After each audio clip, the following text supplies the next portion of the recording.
쉿, 똑똑해 보이고 싶다. 9월 8일 목요일 온유의 뉴스 시작합니다. 저는 장도수 PD.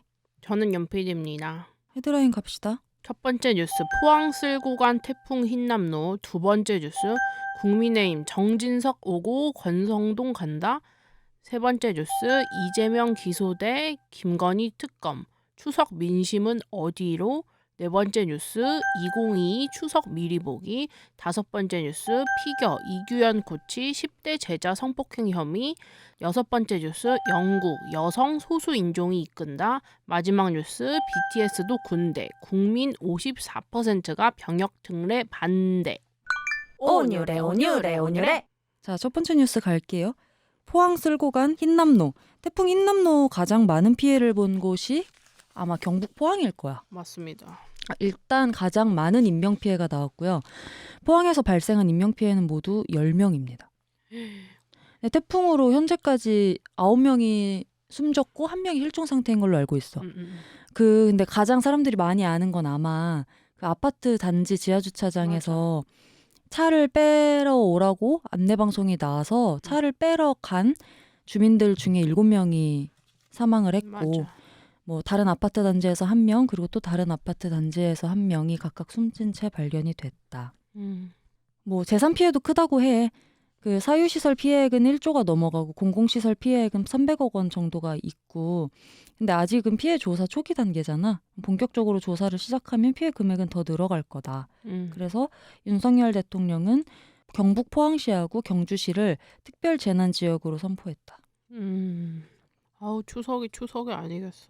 그러니까 이거 뭐 지하주차장에서 물이 불어나서 7명이 사망한 사건에 대해서는 여러 가지 이제 이야기들이 나오고 있는데 그게 나는 제일 인상 깊었던 것 같아. 10대 아들이랑 그 약간 몸이 불편한 엄마가 같이 새벽에 차를 빼러 갔는데 물이 순식간에 차오르니까 엄마가 아들 먼저 보낸 거지. 너는 수영을 할 줄 아니까 나가서 살라고.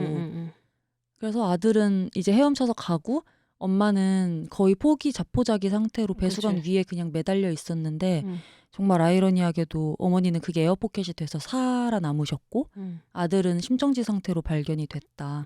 이 이야기가 정말 마음이 아팠던 것 같아. 여기에서 이제 헤어질 때 아들이 맞아. 엄마 키워주셔서 감사하다 하고 이제 갔다고 그 하지. 친구도 어느 정도 마음을 준비하고 간 갔겠지. 것으로 보이지. 근데 되게 새벽에 이게 5시 50분에 발생한 일이잖아. 새벽 5시 50분에. 새벽에 착배라는 안내방송 나왔을 때 엄마하고 같이 내려갈 정도면 사실 어떤 모자 관계였을지 대충 그림이 그려지잖아. 그래서 좀 더 안타까웠던 것 같고 또 노부부가 사망한 이야기도 있지.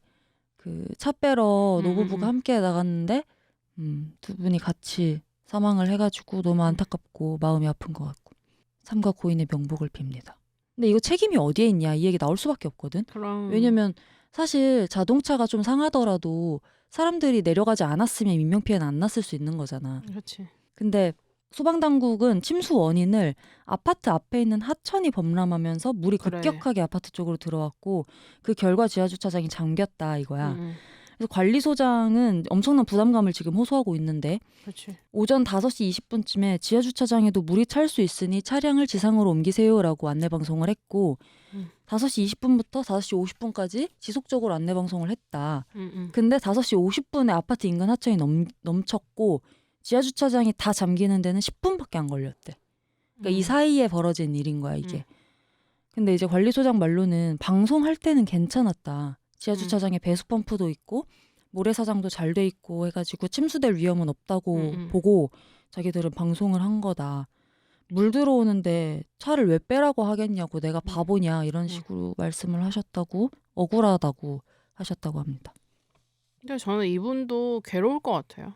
그쵸. 자기가 사실, 봤을 때 이제 찰랑찰랑 하니까는 그냥 차를 빼시는 게 낫겠다라고 안내방송을 한 건데 10분 만에 갑자기 물이 차올랐으니 그러니까 거기가 원래는 늘 그 천이 물이 약간 적은 그런 건데 갑자기 넘치니까 이런 상황이 처음이었으니까 다 당황스러웠겠지. 그리고 사실 이분도 진짜로 고민을 했을 것 같아. 그렇게 놔두면은 또 나중에 돼서 왜 침수될 때까지 맞아. 안 했냐고 또 뭐라 할 게 사실 뭐 보이잖아 그게. 그러니까 그 상황에서 이분도 참 괴로울 것 같긴 하다. 이분은 정말 괴로울 것 같아 마음이. 음. 근데 물이 차오르는 속도가 음. 그게 순식간에 찼다고 하잖아. 그래서 물이 차오르는 속도는 우리가 막 대충 생각하는 그렇게 느린 속도가 아니라는 거 염두에 두고 비 많이 올 때마다 우리는 항상 조심을 했으면 좋겠어. 네, 그런 부분에서 이제 지자체에 대한 책임에 대해서도 얘기 나오더라고. 당연히 많이 태풍이 오고 엄청 세다고 했는데 어떻게 천 가까이에 있는 아파트들한테 그러한 매뉴얼도 제대로 전달하지 않았냐 그런 논란이 있긴 하더라고. 근데 흰남노가 엄청 우리 초강력 태풍이라고 했었는데 이게 포항은 엄청 피해가 컸지만 지역별로 상황은 다르긴 했지만 그래도 예상보다는 규모가 작았던 것 같은데. 아니야. 결론부터 얘기하면 그건 아니야. 무엇이지? 이게 일단 흰남노는 소멸을 한 상태니까 걱정은 마시고 흰남노 같은 경우는 최저 해면 기압 기준으로 하면 역대 3위의 태풍이었거든. 그러니까 이 최저 해면 기압이 뭐냐? 해수면 높이에서 측정한 태풍의 중심 기압으로 수치가 낮을수록 태풍의 강도가 강한 거야. 세 번째로 낮다는 건 세 번째로 강한 거라는 거지. 제일 강력했던 태풍이 1959년에 이 이름 기억날걸? 사라. 싸라. 그리고 2위가 2003년에 매미. 그리고 세 번째가 흰남노. 그러니까 그 태풍 규모는 컸는데 그냥 한국이 위험 반원에 들어가지 않았기 때문에 그렇게 느끼는 거라고 하더라고. 태풍 규모 자체는 굉장히 컸대. 그리고 우리가 한번 얼마 전에 이렇게 물난리를 겪었었지. 그러고 나니까 이제 대비를 또 철저히 한 것도 있으니까 어쨌든 대비는 철저히 할수록 좋긴 좋은 것 같아. 대비 철저히 하고 호들갑 떨었어도 피해를 안 당하는 게 좋지. 괜히 맘 놓고 있다가 피해 규모가 더 커지는 것보다는 이거 가지고 막 그렇게 난리치더니 왜 이렇게 태풍이 안 왔냐 뭐 이런 얘기를 할 수는 없는 것 같아. 자연재해 앞에서는. 온유래. 두 번째 뉴스. 국민의힘 정진석 오고 권성동 간다? 권성동이 가? 아마도 오늘 오후 2시에 기자회견이 있는데 아마 거기에서 가실 것으로 예상이 되고 있고 일단은 어딜 간다는 거예요? 일단 자리를 떠난다. 이 원내대표 자리를 내놓을 것으로 보고 있는데 일단은 오늘 비대위원장 임명이 의결이 되었다. 국민의힘이 당 전국위원회를 열어서 정진석 국회 부의장을 비상대책위원장으로 임명하는 안건을 의결을 했고 이게 오케이 된 상황이다. 그러니까 어제 수요일에 국민의힘이 의원총회를 열었는데 여기서 권성동 원내대표하고 이제 의원들이 정진석 의원을 비대위원장으로 올리는 거를 이제 박수로 추인하는 걸로 이제 한 거야. 또 박수야? 근데 75명이 참석을 했는데 이제 박수 추인을 받았는데 언론에는 이제 의원총회 끝나고 김웅 의원만 이렇게 명시적으로 반대를 했다라고 알려졌는데 그 이후로 이제 SNS에 이제 허은하 의원이 허은하 의원은 이준석 대표랑 더 가깝다고 라인? 생각하면 돼. 이 허은하 의원은 나도 박수 안 쳤고 내 주변 사람들도 박수 안 쳤는데 무슨 소리냐 이렇게 얘기가 된 거야. 그리고 2명만 큰 소리로 반대를 얘기했다. 그중에 한 명이 김웅이었고 또 다른 한 명이 박덕흠 의원이야. 근데 놀라운 사실은 이 박덕흠 의원은 비상대책위원장으로 이제 될 정진석 의원의 사돈이야. 근데 사돈인데 이제 반대를 쉽지 이제 않네. 한 거다.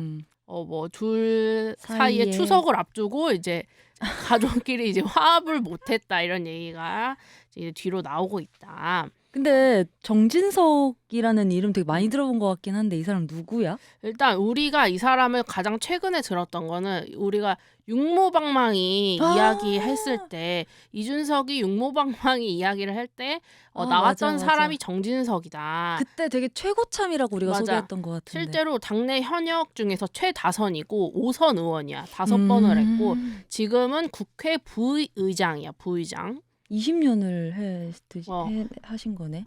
이분은 지금 친윤계 의원들의 좌장으로 뽑힌, 그러니까 친윤계에서 약간 거의 짱 같은 그런 사람으로 되고 그래서 사람들이 이걸 보면서 이게 국민의힘 당하고 윤심의 통로가 될 수 있는 그런 가교 역할을 하려고 이 사람을 올린 것이 아니냐라는 이야기가 있다. 대통령하고 친하니까. 근데 생각해봐. 근데 이제 정진석 의원은 그 전에 육모방망이 사건도 있고 이준석이랑 앙숙처럼 보이는 게 이제 너무 맞네, 분명하잖아. 그러니까 이준석 전 대표하고 관계를 풀어 나가기에는 사실 어려움이 있어 보이지. 왜냐면 개인적인 감정의 갈등의 골이 있어 보이니까. 그래서 실제로 이 비대위 출범을 반대하는 이준석 대표가 어제 SNS에 사진을 하나 올렸어. 시박연 사진인데 이게 거기 글에 뭐 인간의 욕심은 끝이 없고 같은 실수를 반복한다라고 적혀 있는 그 시박연 밈이었다. 국민의힘이 정진석 국회 부의장을 새로운 비상대책위원회 위원장으로 추인한 것을 겨냥한 거라고 보고 있다라고 지금 해석을 하고 있고 여튼 이제 오늘 비대위원장은 지금 의결된 상황으로 정진석 비상대책위원장이 됐지만 지금 밑에 비대위원들을 비대위원들. 꾸리는 거는 기존 사람들로는 안 쓴다고 해. 그래서 새로 다 뽑을 거라고 지금 정진석 비대위원장이 이야기를 한 상황이고 이건 추석 연휴를 지나서야 아마 이거를 결정할 수 있을 것 같다. 근데 정진석이 비대위원장으로 오르는 거는 알겠는데 권성동은 왜 원내대표를 내려놓는 거야? 일단 오후 2시에 권성동 원내대표가 기자회견을 열기로 지금 말을 해둔 상황이고 그 전에 이 새로운 비대위를 다시 꾸리겠다라고 이야기했을 때 권성동 원내대표가 당 수습을 한 후에 내 거취를 밝힌다고 이야기를 했었잖아. 그래서 그걸 오늘 하는 걸로 보고 있고 일단은 뭐 내부 총질이나 체리따봉 그 텔레그램 유출한 것 등으로 인해서 이제 당 위기를 이 사람이 계속 만들었다는 거에 대해서 책임론이 계속 나왔잖아. 그래서 아마도 이 거취를 스스로 결정하겠다고 한 게 오늘 2시에 있는 그 기자회견에서 아마 사퇴를 이야기하지 않을까라고 사람들이 이야기를 하고 있는 상황이다. 그럼 원내대표도 또 새로 뽑아야 되겠구나. 그렇지. 이제 권성동 원내대표가 사퇴를 하면 이제 새로운 원내대표를 뽑아야 하는데 이르면은 오는 19일에 새 원내대표가 선출될 것이라고 예측이 되고 있고 대선이 끝난 지 꽤 됐는데 국회가 아직도 제대로 뭔가 자리를 못 잡은 기분이야. 그렇습니다. 온유래 온유래 온유래. 세 번째 뉴스. 이재명 기소 대 김건희 특검. 추석 민심 어디로? 일단은 오늘 검찰이 민주당 이재명 대표를 기소할 예정이라고 이제 한다. 왜냐면은 이 선거법상 공소시효 만료가 9월 9일 내일까지여가지고 이거를 오늘 기소를 해야지 된다라고 이제 생각을 한 거지. 그래서 이제 이 대표 혐의는 지난 화에서 우리가 이야기를 했기 세 가지. 때문에 대장동 개발 사업 관련해서 말 바꾼 거, 그리고 대장동 관련 실무자랑 모르는 사이다라고 했는데 같이 오랜 출장을 다녀왔던 거, 그리고 세 번째가 백현동 부지 관련해가지고 정부가 협박했다고 했는데 정부는 그런 일이 없다고 얘기해서 허위사실이 된 거, 이렇게 세 가지였죠.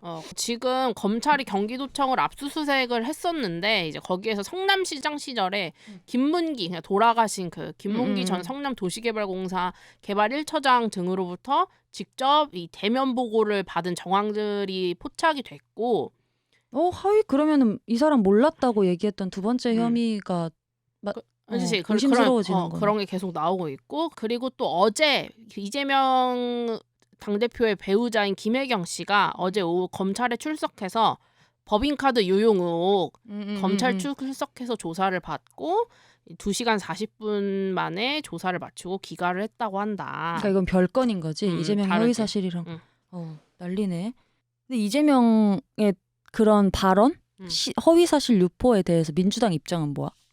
일단 민주당하고 이재명 대표 모두 다 내 발언은 전혀 문제가 없다 이런 입장인데 어제 민주당 공보국에서도 다시 한번 전혀 문제가 없다고 입장을 밝힌 상황이고 근데 만약에 검찰이 이제 이 대표를 기소해가지고 재판으로 허위사실 유포 혐의가 인정돼서 벌금이 100만 원 이상으로 이제 형이 확정될 경우에는 의원직이 상실되고 그리고 향후 5년간 피선거권이 제한되기 때문에 이제 대통령 선거에도 다음에 후보로 나오기가 어려운 상황이 된다. 그래서 지금 이게 이 허위사실 유포 혐의가 어떻게 되는지를 보면은 될 것 같습니다. 온유래 온유래 온유래. 그러니까 지금 현재 야당 대표의 부부가 지금 각각 일단 기소한 검찰에 상황이죠. 각각 묶여 있는 상황인데 여기에서 민주당이 우리 야당 대표를 건드렸어? 그럼 우리도 대통령의 부부를 건드려야 되겠다. 왜냐면은 추석 내내 가족들끼리 모였을 때 이재명 이야기만 하면은 이건 아닌 것 같은데 윤석열 대통령 부부를 끌고 왔다. 그래서 민주당은 특검을 이야기하기 시작했다. 그때 왜 그런 얘기했죠? 우리 지난 회차에서 이재명 검찰 출석할 때니까 김건희도 검찰 출석해라 막 이런 식으로 민주당이 딜치고 있다고. 일단은 김건희 여사에 대한 특검을 임명하는 내용의 법률안을 당론으로 발의를 했어. 당의 이제 의견으로 발의를 한 거지. 일단 특검의 규모가 엄청 큰데 100여 명 정도로 이야기를 했고 여기에서 100명 중에 3분의 1은 공수처의 인력으로 해야 된다라고 했고 특별검사 추천도 민주당이 추천하는 2명 중에 대통령이 1명을 임명하도록 했다.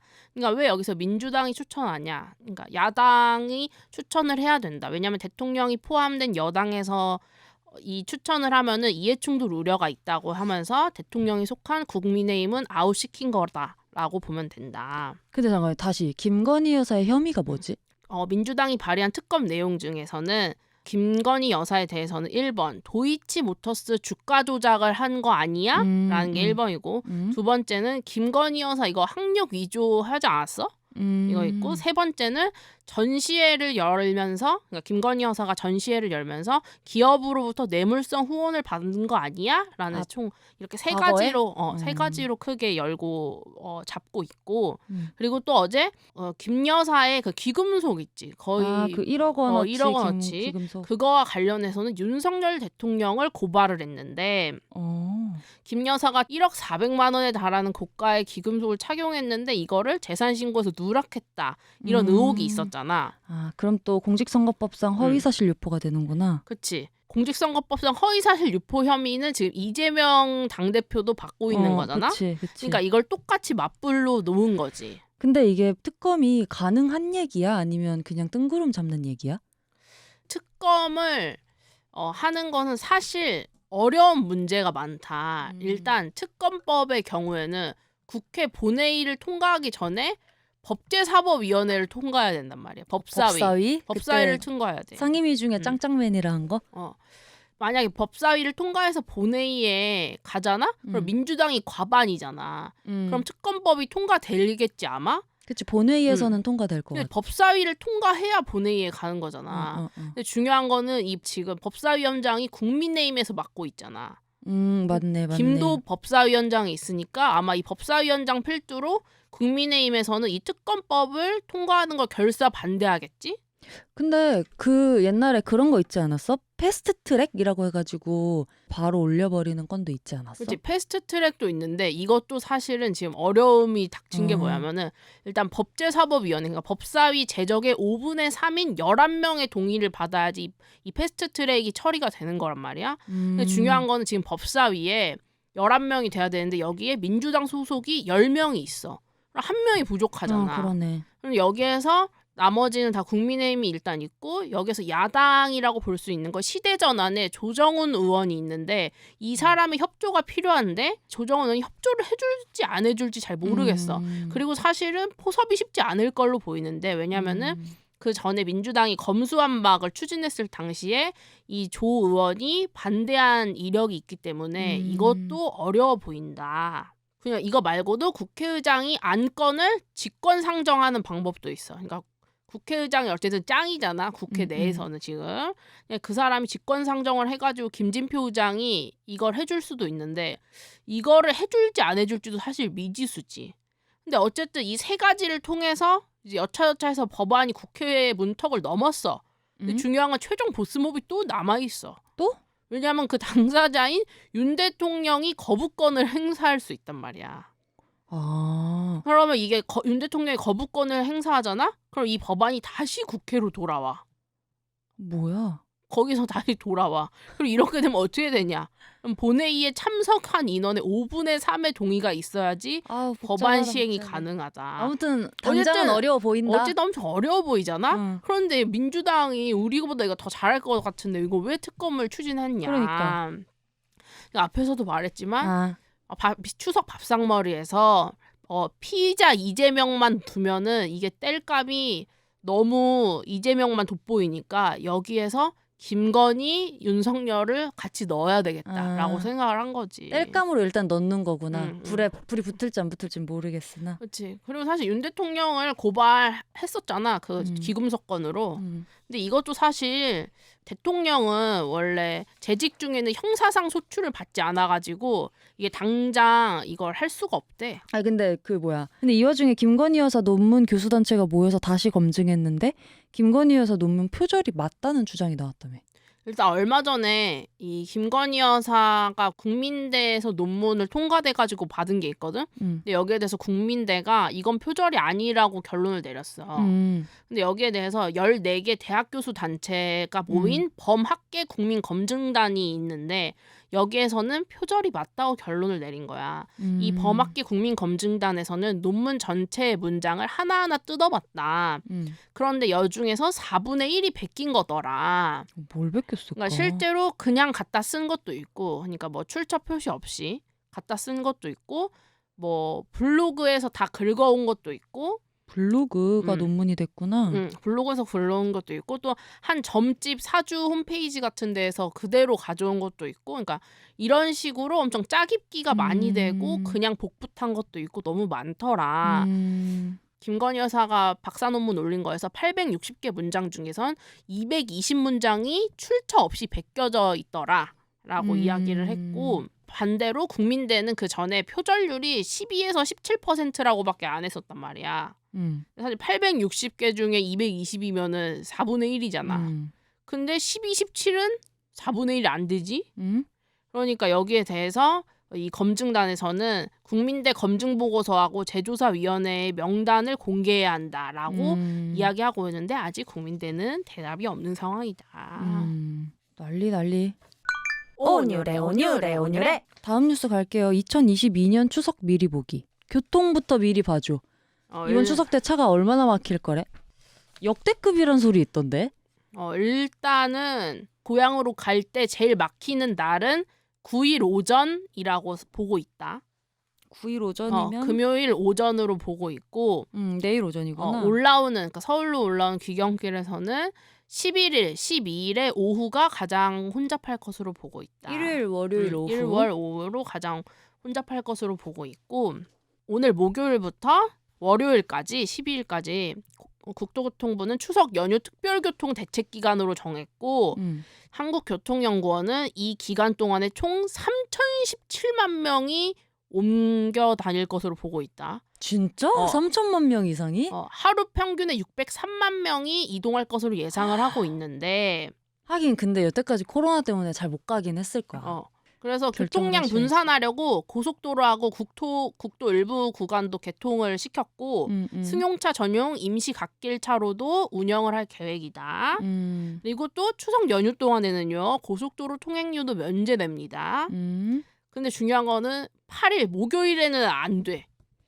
금요일부터 면제구나. 금요일 월요일까지. 딱 연휴 기간 그 빨간 날만 됩니다요. 9일부터 12일 밤 12시까지만 이제 모든 차량의 통행료가 면제된다. 그리고 또 전국 휴게소하고 졸음쉼터 내에서 임시 화장실을 늘렸고요. 그리고 이번에는 고속도로 휴게소하고 대중교통에서 실내 취식이 허용이 된답니다. 아 진짜? 원래 2020년 설부터는 매번 이 휴게소에서 먹고 이런 거 안 됐었는데 이번에는 이제 대중교통이나 이런 데서도 먹을 수는 버스에서도 있다고 먹을 합니다. 수 있다. 기차에서도.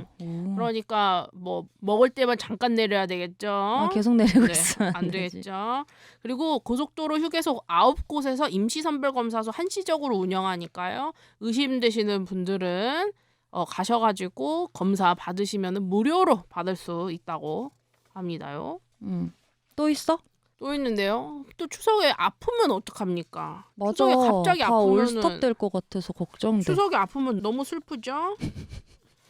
그래가지고 정부에서 추석 연휴 기간 동안에 원스톱 진료기관 6,000곳을 열고 당번 약국 3만 개를 운영한다고 아 맞아 합니다. 약국도 진짜 중요해. 그리고 진료기관 부족한 지역에서는 보건소하고 응급실 통해 가지고 먹는 치료제 처방할 수 있도록 했다니까. 코로나 먹는 치료제 말하는 거고.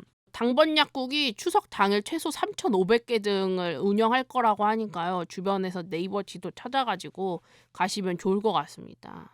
좋은 얘기네. 좋은 팁이네. 또 있어? 성균관 하면 이제 유교의 이제 중추기관 아니었겠습니까? 그런데 이제 성균관에서 차례상 표준안을 밝혔는데 9가지 음식이면 충분하다.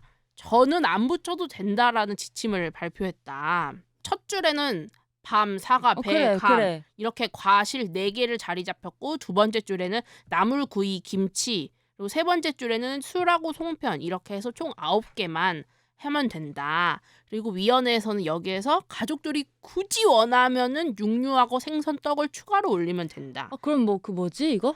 그리고 차례상 하면 생각나는 전을 부치는 거 아니면 또 기름에 튀기는 음식은 하지 않아도 된다. 아무튼 성균관에서 공식적으로 발표했다. 네, 그렇게? 그렇게 발표했습니다. 그러면은 이제 이거 공식적으로 안 해도 되는 거라고 우리가 인지하고 있으면 되는 건 거지. 이 정도만 하면 그러니까 막 된다는 우리가 거지? 원래 막 홍동백서, 막 조율이시 막 이런 거 막 그게 막 찐이라고 했잖아. 근데 여기에서 밝히기 성균관은 뭐라고 했냐면은 이거 다 잘못된 차례 문화다. 원래는 이거 홍동백서 조율이시 이런 거 복잡한 게 없었다. 그리고 또 사람들이 제사하고 차례를 혼동하고 있는데 맞아. 제사상처럼 명절 차례상은 그렇게 많이 안 차려도 되는데 지금은 제사상이나 차례상이나 다 똑같이 해가지고 이거 바꿔야 된다라고 이야기를 했다. 그럼 왜 이 사람들이 이거를 얘기했겠습니까? 일단 시대가 변화했기 때문에 이제 명절에 차례상 차리는 문제로 이제 남녀 갈등 오지죠. 이제 여자들만 이제 음식하고 남자들 TV 처먹기 보고 바쁘죠. 있고. 네.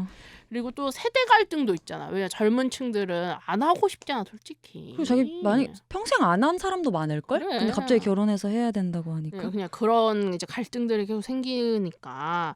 그리고 이제 사실 조상님을 모시는 행위를 하면서 가족들한테 이렇게 불화가 생긴다면 이것은 진정한 유교가 아니다. 그리고 솔직히 남편네 집 쪽 제사 챙기는 거면 내 피랑은 아무 상관도 없잖아. 물론 피가 그렇게 중요한 건 아니지만 그럼 당신 아들들이 와가지고 해야지 뭘 나머지 며느리들이 와가지고 하고 있어. 어쨌든 이 성균관은 행복한 차례와 제례를 지내야 한다. 어쨌든 추석은 모두가 행복해야 됩니다. 맞아. 누구는 음식하고 누구는 처먹고 누구는 절하고 누구 뒤에서 서 있고 그럼 맞아. 되겠습니까? 밥도 좀 같이 상해서 먹자. 조그만 상해서 먹지 말고. 지긋지긋해. 우린 안 갑니다. 그래가지고. 우리도 안 가. 온유래. 5번째 뉴스. 피겨 이규현 코치 10대 제자 성폭행 혐의? 진짜 10대 제자. 이게 뭐냐면 피겨 스케이팅 국가대표 출신의 이규현 코치라고 42살 먹은 사람이 있어, 남자. 근데 이 사람이 이제 미성년 제자를 올해 초에 성폭행한 혐의로 구속돼가지고 재판에 넘겨진 것으로 확인이 됐어. 자기가 가르치던 10대 제자를 성폭행한 혐의야. 진짜. 굉장히 죄질이 나쁘지. 그래서 구속영장이 청구됐고 법원은 증거인멸과 도주 우려 등을 이유로 영장을 발부한 상황이고 이규현은 혐의를 부인하고 있대. 이규현 코치는 스피드스케이팅 국가대표 선수인 이규혁 씨의 동생이기도 하지. 이규혁 씨가 최근에 방송에 좀 나오면서 사람들이 낯익은 사람들이 좀 있을 텐데 그 가수 손담비 씨랑 최근에 결혼해가지고 기사가 크게 났었지. 근데 이게 내가 눈에 띄었던 부분은 뭐냐면 이 이규현이라는 코치는 이미 3번의 음주운전 전과가 있어. 아이고. 근데 2005년에는 뺑소니도 있어. 아이고. 이건 뭐냐면 길에 도로에 서 있는 행인을 쳐서 죽었어. 행인이. 아이고. 그리고 도주했어. 아이고. 그랬던 전력이 있고 이 형이라고 했던 이규혁 씨는 아마 다들 알고 계시겠지만 박근혜 최순실 게이트에 연루되어 있었죠. 그래. 김동성 선수랑 같이. 그래. 근데 또 있어. 뭐야? 94년 12월에 일본에서 스케이트 월드컵이 있었는데 파티가 끝나고 일본 여자 선수를 성폭행했던 적이 있대. 아이고. 이 형이. 근데 이 당시에도 이제 일본 빙상 관계자에 의해서 이 사실이 밝혀졌는데 우리나라 빙상연맹 빙엿이라고 하지 사람들이 빙엿. 아무 징계도 하지 않고 넘어갔던 적이 있고 근데 이 이규혁 이규현 형제의 아이고. 아버지도 스케이팅 선수야. 스피드 스케이팅 선수인데 이익환이라는 선수인데 이분도 1970년 3월 말에 삿포로 전지훈련에 갔다가 제1교포 여고생을 공원으로 유인하여 강간하려다 미수에 그쳐 아이고. 징역 1년 집행유예 2년을 선고받은 전적이 있다. 아이고. 쓰리 콤보 지리시네요. 부전자전. 그냥 뒤지십시오. 아무튼 이 10대 피해자한테 너무 이 트라우마가 남을 것 같아서 걱정이 되는데 진짜 좀 이런 얘기 너무 많잖아. 운동계에서. 운동계 진짜 많아. 진짜. 근데 이제 옛날에는 그렇게 하고도 멀쩡히 살았던 사례들을 봐서 지금도 과감하게 시도를 하는지 모르겠는데 분명히 옛날에도 엄연하게 잘못된 일이었고 근데 그땐 사회가 그걸 그냥 눈 감아주는 분위기였다면 지금은 아니라는 걸 똑똑히 알아야 돼. 아니 얼마 전에 그 똑똑히- 조재범 그 사람도 징역 그래. 13년 받았는데도 이거를 계속 이러고 있었단 말이야. 아니 이런 새끼들은 빨리 잡혔어야지. 그래서 나는 정상입니다. 사건이 뭐 한 조재범 잡히기 전인가 이렇게 봤는데 오래 쪼라는 거. 그래서 미친놈. 미친놈이. 자, 다음 뉴스. 오뉴래. 이건 좀 반가운 뉴스입니다. 영국에서 여성 소수 인종이 영국을 이끈다고? 영국 총리가 새로 뽑혔어. 그 전에 이제 그 머리 산발. 산발이신 보리스 총리가 있었는데 보리스 존슨. 근데 이분이 이제 코로나19 방역 수칙을 위반해서 파티게이트 그래. 이런 게 좀 있었잖아. 그래. 그래서 사표를 썼지. 어. 그게 7월 7일이고 이번에 새로 총리가 어쨌든 뽑혔는데 이 사람이 이름이 리즈 트러스. 리즈 트러스. 원래 영국에서 외교장관 하던 분인데 아하. 이분이 이제 새 영국 총리로 선출이 됐어. 보수당이고 40대고 여성이야. 40대 여성 총리의 탄생은 영국 역사상 처음이라는 거야. 그래갖고 내가 마가렛 대처는 뭐지? 이러고 봤는데 대처는 50대 중반의 총리가 됐더라고. 이분은 75년생이네. 트러스 총리는. 그러면은 47. 40대 중후반? 아무튼 그래서 지금 뭐 제2의 대처, 리틀 대처라고 이미 불리고 있는 상황이라고 해. 왜냐면 그냥 단순히 여성이라서가 아니라 그 대처 전 총리의 노선을 따르겠다는 뜻을 본인이 밝혀가지고. 그럼 이제 딱 총리가 되고 나면 뭘 해야 돼? 영국에는 왕이 있잖아. 그렇지. 그래서 이 엘리자베스 여왕을 접견을 해야 되는데 내가 여기서 또 흥미로웠던 지점은 이 트러스 총리는 여왕이 16번째로 만나는 총리래. 와 진짜 오래 사신다. 진짜 장수하셔가지고 와, 16번째 진짜. 총리라고. 그리고 아직도 정정해 보면. 나보다 건강해 보이셔. 그러니까. 근데 아무튼 이 리즈 트러스 총리가 취임하고 나서 핵심 요직 인선을 발표했는데 그 영국의 4대 요직이 내가 말한 총리 그리고 외무, 내무, 재무 이거거든. 근데 여기에 다 소수인종이랑 여성이었던 거야. 그래서 최초로 백인 남성이 한 명도 없어. 그 영국의 요직이라는 거에. 재무부에는 쿼지 쿼탱이라고 첫 흑인 재무장관 남자. 외무부 장관에는 제임스 클레버라고 여기도 첫 흑인 외무장관 남자. 내무부 장관은 인도계 소수인종 출신이자 두 아이의 어머니라고 나오던데. 여성인 수엘라 브레이버. 브레이버. 그래가지고 사실 근데 영국 내각은 20년 전만 해도 전원이 백인 남성이었었단 말이야. 다양성이 인정되고 있네요. 여기서는. 그치. 아주. 사실 영국에 여자가 없는 것도 아니었을 거고 흑인이 없는 것도 아니었을 텐데 계속 백인 남성 중심으로 요직이 짜여졌었다는 게 오히려 놀라워야 되는 부분인 거지. 자, 다음 뉴스. 오뉴래.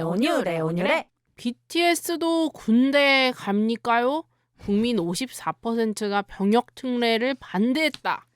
이게 지금 불붙은 이유가 뭐냐면 일단 현재 병역법을 먼저 알려드릴게. 네. 대통령령으로 정하는 예술 체육 분야의 특기를 가진 사람은 문체부 장관이 추천한 사람을 예술요원, 체육요원으로 편입할 수 있도록 규정을 하거든. 근데 이렇게 BTS처럼 대중예술 하는 사람들 있지. 이런 사람들은 마땅한 기준 자체가 없어서 그동안 병역 특례 대상이 된 적이 없어. 지금 뭐 피아노 이런 클래식하는 클래식해서 국위선양하거나 뭐 체육해서 국위선양하거나 이런 사람들만 요원으로 가고 우리 그렇잖아. 아무리 날린 톱스타라고 해도 그걸로 병역특례 받았다는 얘기는 본 적이 없잖아. 그러니까 뭐 MC원 같은 사람이 다 발치하고 그랬겠지. 그치. 근데 이 국방부 장관이 지난달 31일 국회 국방위 전체회의에서 누군가가 이제 방탄소년단 병역 문제 빠르게 해결해야 되는 거 아니냐 이런 식으로 물어보니까 이 장관이 데드라인을 정해놓고 결론을 내리라고 했고 여론조사를 빨리 하자고 지시를 내렸다. 그래서 여론조사. 여러 의원의 의견을 종합하고 여러 가지 차원에서 신중하게 결정을 내리겠지만 최대한 빨리 결정할게요. 이렇게 얘기를 한 거야. 근데 이 여론조사가 너무 걸리잖아. 자기네들도 조금 캥겼는지 3시간 후에 언론에 국방부 장관의 발언은 여론조사를 빨리 하자는 지시가 아니라 필요한지 검토하라는 지시였다. 라고 정정을 했지. 근데도 이 여론조사 발언이 계속 논란이 되니까 그 이틀 뒤에 다시 해명했어. 뭐래? 우리 여론조사 하자고 한 거는 국민의 뜻이 어떤지 보겠다는 거지. 여론조사 결과에 따라서 결정을 하겠다는 건 아니에요. 라고 이제 한 거지. 근데 방탄소년단 병역특례에 대해서 이제 여론조사 얘기가 나왔기 때문에 했지 또. 여론조사 전문업체가. 했더니 여론조사 전문업체 조원 CNI가 스트레이트 뉴스 의뢰로 지난 4일 전국 유권자 1,001명을 대상으로 조사를 했는데 병역특례 반대한다. 그러니까 의무를 다해야 한다. 군대 가라. 군대 가라. 이게 54.1%. 그래도 BTS 특례 혜택 줘야 되는 거 아니야? 40%. 그러니까 군대 가라는 의견이 높았어. 연령별로는 20대가 가장 높았고 군대 가라는 의견이. 그치. 아무래도 당사자니까. 그래서 성별로도 봤더니 성별은 그냥 반반이었어. 남성 58, 여성 50. 비슷비슷하지? 이게 진 씨가 이제 올해까지가 그 미룰 수 있는 최대니까 이게 나오고 있는 것 같은데 저는 그냥 이 멤버들이 가겠다고 했으니까 가겠다고 했어? 가겠다는 의지를 밝혔으니까 저는 굳이 이거를 얘기하지 않는 게 나을 것 같은데요. 네, 저는 가야 된다고 생각합니다. 괜찮으시겠어요? 네, 저는 뭐 당당합니다. 모인들이 간다고 했으면 뭐. 자, 그럼 우리 다음 주에 만나요. 추석 잘 보내세요. 풍성한 한가위 되세요.